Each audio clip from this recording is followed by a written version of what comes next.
Israel বর্তমান বিশ্বের আলোচিত সমালোচিত এক নাম। যুদ্ধ সংঘাতের প্রশ্ন উঠলেই চলে আসে যে নাম।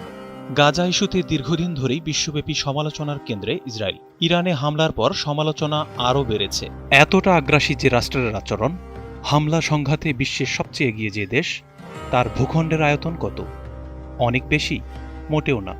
যে ইসরায়েলের কারণে মধ্যপ্রাচ্যে ত্রাসের রাজত্ব চালাচ্ছে, সেই ইসরায়েলের আয়তন জানলে অবাক হবেন।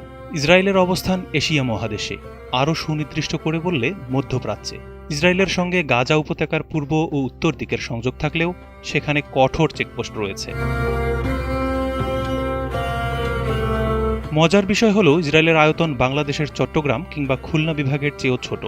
ইসরায়েল সরকারের দাবি অনুযায়ী দেশটির আয়তন 22,145 বর্গ কিলোমিটার। এদিক থেকে এটি বাংলাদেশের সবচেয়ে বড় বিভাগ, চট্টগ্রামের চেয়েও 10,000 বর্গ কিলোমিটার ছোট। এমনকি খুলনা বিভাগ থেকেও সামান্য ছোট। ইসরায়েলের দাবি করা এই আয়তনের মধ্যে রয়েছে মূল ভূখণ্ড, গোলান মালভূমি, জেরুজালেম, পশ্চিম তীর ও গাজার মতো বিতর্কিত অঞ্চলগুলো। ইসরায়েলের সমুদ্র যেমন আছে, তেমনি এখানে পাহাড়, উর্বর ভূমি, মরুভূমিও রয়েছে। এগুলোর প্রত্যেকটি একে অপরের বেশ কাছাকাছি অবস্থিত। উদাহরণস্বরূপ, পশ্চিমে থাকা ভূমধ্যসাগর থেকে পূর্বের ডেড সি পর্যন্ত যেতে গাড়িতে মাত্র 90 মিনিট সময় লাগে।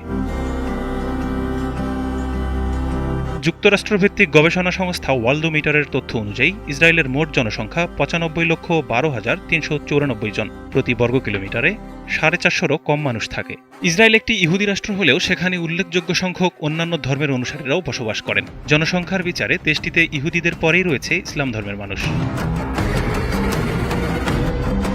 কাগজে কলমে ইসরায়েলের রাজধানী জেরুজালেম এবং ইসরায়েল দাবি করে জেরুজালেমের ওপর তাদের সার্বভৌম অধিকার রয়েছে।